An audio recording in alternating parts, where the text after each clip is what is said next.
এক কাপ চা খাওয়াইলে আমরা এটা মনে রাখি, ভদ্রতার কারণে পরবর্তীতে সে যদি কখনো ডাক দেয় তো তার ডাকে সাড়া দিয়ে তার পিছে পিছে যাই। কেন? লোকটা আমারে 2 দিন আগে এক কাপ চা একটা বন খাওয়াইছিল, এখন ডাক দিছে, এখন না গেলে কেমন দেখায়? আমি তো খাইছি।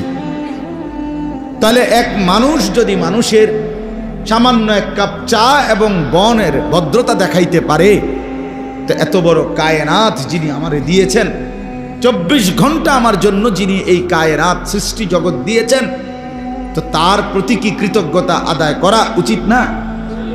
তো যারা নামাজ পড়লেন না তারা কিভাবে কৃতজ্ঞতা আদায় করলেন বলেন ভাই? সারা রাত ঘুমের পরে যারা ফজরের নামাজ পড়লেন না তারা কিভাবে কৃতজ্ঞতা আদায় করলেন?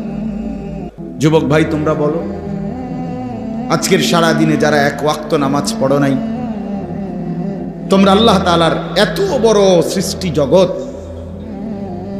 উপভোগ করার পরেও বিনিময়ে আল্লাহর সাথে এত বড় গাদ্দারি।